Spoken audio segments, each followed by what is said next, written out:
ওই দেখো, তাড়াতাড়ি আয়, তাড়াতাড়ি আয়, তাড়াতাড়ি আয়। দেখো রিও পালিয়ে গেছে কেন জানো? রিও এই যে দেখো আমি সোয়েটার নিয়ে দাঁড়িয়ে আছে, রিও সোয়েটার পরবে না। এই যে শীত পড়েছে তারপর থেকে সোয়েটার নিয়ে রিওর সাথে সকালে আর বিকেলে রোজ সোয়েটার পরবো না, ফুল প্যান্ট পরবো না, কিন্তু শীতে কাঁপবো, ই করে কাঁপবে। ওই দেখো কাঁপছে ঠান্ডায়। তাহলে পরবি না তো? দেখ, তাহলে একটা কাজ করি, ওইটাও খুলে দিই, ওই গেঞ্জিটাও খুলে দিই, একদম খালি গায়ে থাক। দেখ তারপর কেমন লাগে শীতের।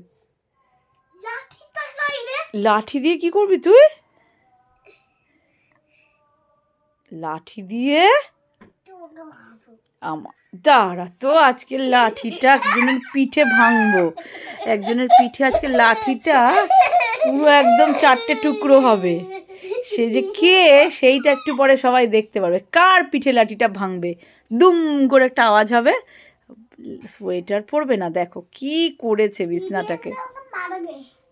দিদি এসে আমাকে মারবে, দিদি এসে আমাকে, দিদি এসে তোকে মারবে, বলবে তুই আমার মেয়েকে কি বলেছিস, দিয়ে দুম করে মারবে তোকে। তাড়াতাড়ি আয়, গুডবার মতন সোয়েটার পরে, না কিন্তু দিদি বন্দুক নিয়ে আসবে না। তাহলে আয় সোয়েটার পরে নে, সোয়েটার পরে নে, ঘুমা। তাহলে আমি চলে যাচ্ছি, ঘরটা আটকে দিয়ে চলে যাই। সোয়েটার পরতে হবে না, সবাই সোয়েটার পরে শীতে একদম ব্ল্যাঙ্কেট নিয়ে সব রয়েছে, আর ও দাঁড়া তোর পিঠটা ফাটাবো আজকে। দেখ